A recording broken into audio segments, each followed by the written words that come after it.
Fanajjainahu minal gham, kami selamatkan Yunus alaihissalam dari gham, perut ikan. Wa kadzalika nunjil mu'minin. Kalau ada orang-orang beriman setelahnya mengalami situasi yang serupa, bahkan masuk ke perut ikan pun dia berpikir, saya selamatkan kata Allah. Atau bukan perut ikan, perut rentenir, kredit yang belum lunas, riba yang belum tuntas, lilitan utang.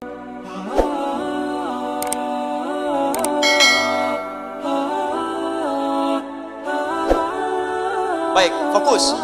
Jika kita ingin mendapatkan kemudahan dalam hidup, kenyamanan, kenikmatan, maka kunci yang pertama kata Allah, fokus baik-baik, perhatikan, ikutilah, temani, dempetin. Ya, oleh kita sandingkan kehidupan kita itu dengan golongan-golongan yang paling utama. Wa hasuna ulaika rafiqa. Dan mereka itu sebaik-baiknya model kehidupan yang harus kita ikuti sampai dempet ikuti dengan dekat sekali pola kehidupan mereka. Siapa mereka ini? Mereka itu adalah orang-orang yang selalu taat kepada Allah dan Rasul. Taat. Makanya ayatnya dibuka dengan kalimat Quran surah keempat ayat 69, wa may yuti'illaha war rasul. Siapa yang mau menaati Allah dan Rasul? Taati. Ikuti. Nah, model kehidupan yang taat kepada Allah itu disebutkan oleh Al-Quran ada 4 golongan utama. 1, para nabi. Semua nabi. Lihat sini, fokus. Saya pernah jelaskan ini, ada Al-Anbiya, ada Nabiyin, itu beda. Surah ke-21 namanya apa? Al-Anbiya. 22? Al-Hajj. 23?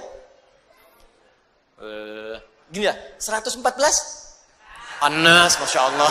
Gampang, cepet ya. 21 Al-Anbiya. Ya, Al-Anbiya. Awas, penting menghafal nama-nama surat Al-Quran untuk memudahkan hafalannya. Ya, kami buka karantina, alhamdulillah nih, golongan angkatan kedua itu ada yang hafal 15 hari 30 juz. Ya, saya bahagia sekali. Ada yang 15 hari, ada yang mungkin hari ini selesai itu. Hari ini selesai insya Allah. Ada yang 18 hari, ada targetnya 30 hari, ada 15 hari itu selesai. Ya, jadi cintai, kenali ayat-ayatnya. Ya, bahkan sekarang orang-orang saja melamar sudah syaratnya Al-Quran tuh. Ya. Kamu namanya siapa? Masya Allah, saya Anas Pak. Baca surat Anas, baca bagus. Ada siapa yang kedua? Saya Torik Pak. Baca surat At-Torik, baca bagus. Ada yang ketiga siapa? Udah pucat wajahnya. Masya Allah, saya Yusuf Pak. Yusuf. Wah, tapi memang gak hilang akal. Cuman panggilan sehari-hari, kulhu. Dari sini. Ada Al-Anbiya. Anbiya. Ada Nabiyin. An-Nabiyin. Kalau Anbiya, beberapa Nabi.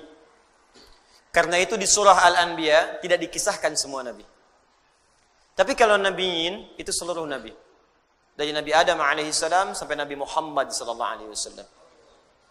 Jadi Allah akan memberikan pesan kepada kita, kalau hidup kita ingin tenang, ingin nyaman, ingin nikmat, di rumah tangga, di pekerjaan, di kehidupan sosial, ikuti pola hidup para Nabi.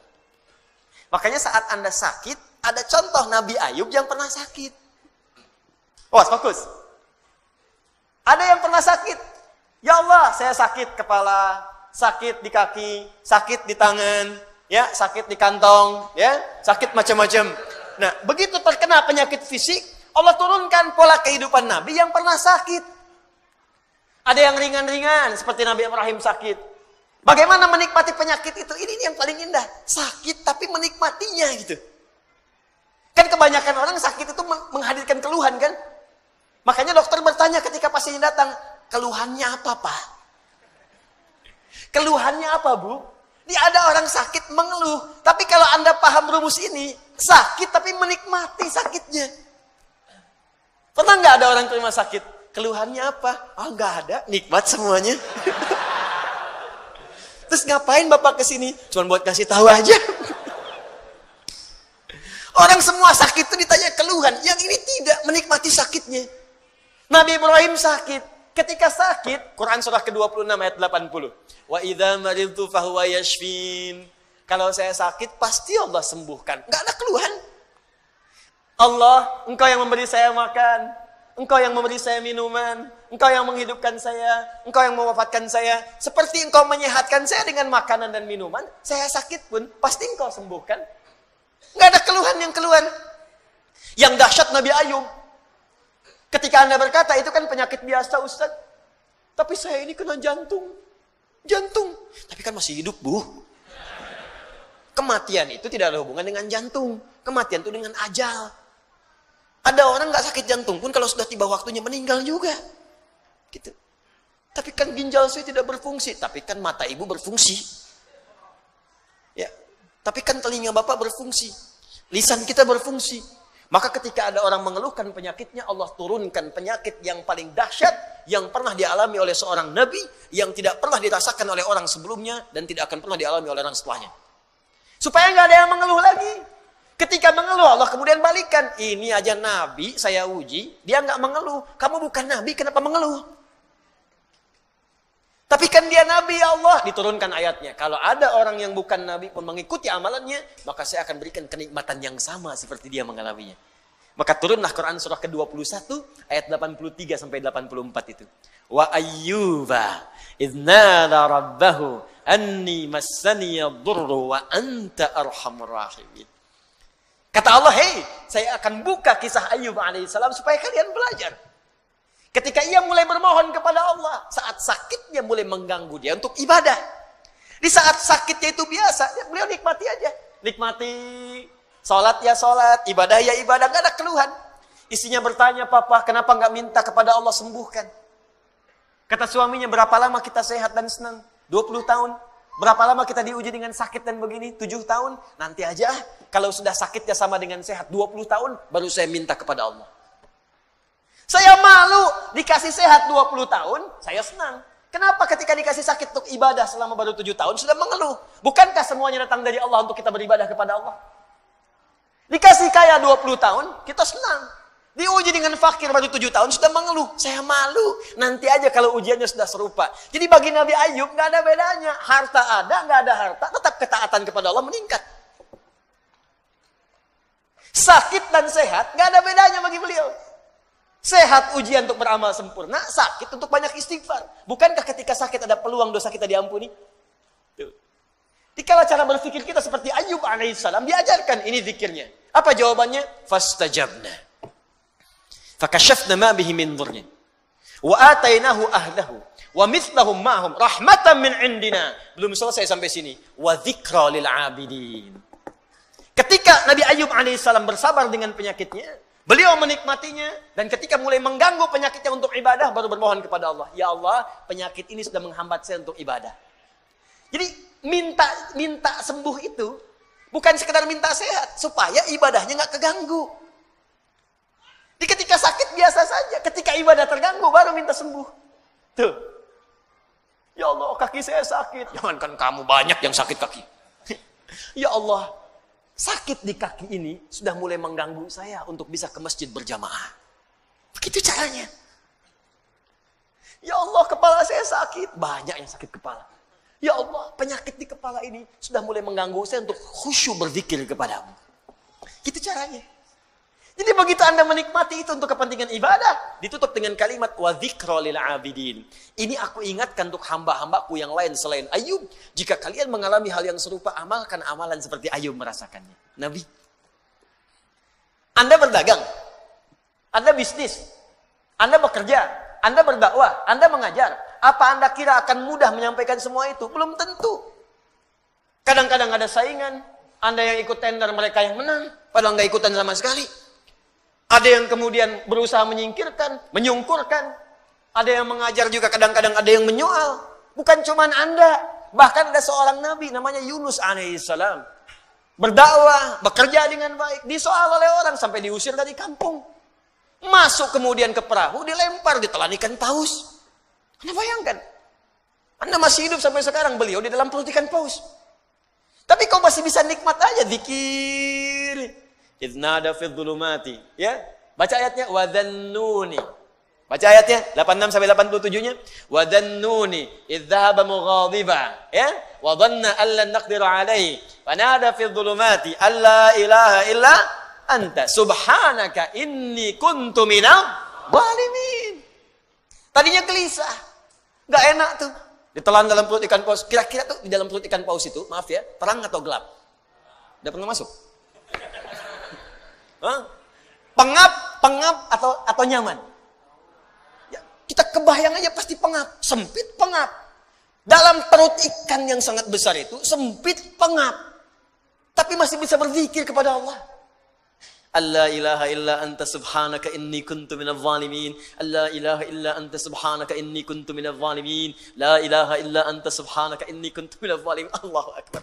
Apa jawabannya? Fastajabna lahu. Ya, wa najjaynahu minal gham. Perhatikan jawabannya.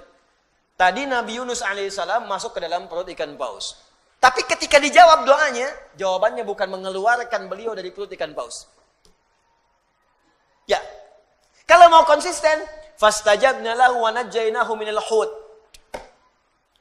Kami jawab doanya, kami bebaskan dia dari perut ikan itu, kami keluarkan. Tapi yang terjadi adalah kalimatnya indah.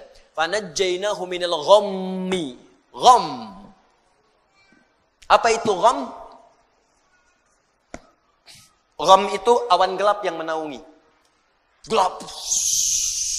Tiba-tiba gelap. Bahasa Spanyolnya puek. Udah siang, masih siang, udah gelap. Gelap. Fokus. Jadi ada ghamam, ada gham itu beda.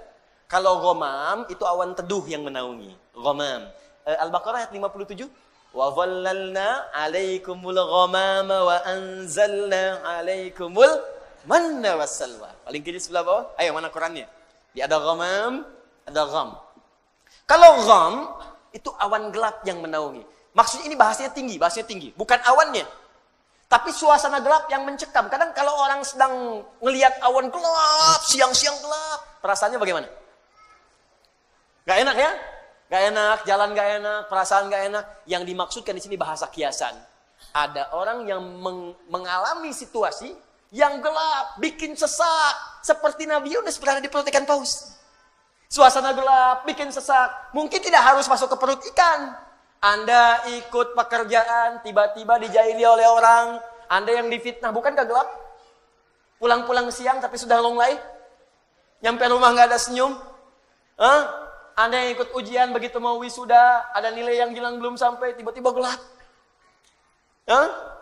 Anda yang sudah mau lamaran, besok mau nikah, tiba-tiba pasangan berubah keputusan. Gelap. Seketika kan gelap, ya Allah. Padahal situasi siang. Ya Allah, aku seperti tersambar halilintar. Padahal halilintar gak ada. Ya. Makanya kalimat Qur'annya indah. Allah tidak mengatakan perut ikan pausnya. Allah ingin mengatakan, akan ada orang-orang hambaku, mungkin selain Yunus, yang mengalami situasi serupa dengan Yunus. Pekat, gelap, capek, lemah ya Allah. Walaupun tidak harus masuk ke perut ikan. Karena pekerjaan, karena di rumah tangga, karena di kampus, karena di kehidupan. Tapi Anda amalkan seperti Yunus. Dalam suasana di perut ikan pun masih nikmat. La ilaha illa anta subhanaka inni kuntu minadh dhalimin. Perhatikan. Begitu Anda mengamalkan zikir yang sama dan menikmatinya. Wa kadzalika nunjil mu'minin. Belum selesai. Fanajjaynahu minal gham. Kami selamatkan Yunus alaihissalam dari gham, perut ikan. Wa kadzalika nunjil mu'minin. Kalau ada orang-orang beriman setelahnya mengalami situasi yang serupa, bahkan masuk ke perut ikan pun dia berpikir, saya selamatkan kata Allah. Atau bukan perut ikan? Perut rentenir. Kredit yang belum lunas. Riba yang belum tuntas. Lilitan utang. Ya. Kehidupan rumah tangga. Masalah sosial. Minta. La ilaha illa anta subhanaka inni kuntu minadh dhalimin. Uang belanja belum kunjung datang. La ilaha illa anta subhanaka inni kuntu minadh dhalimin.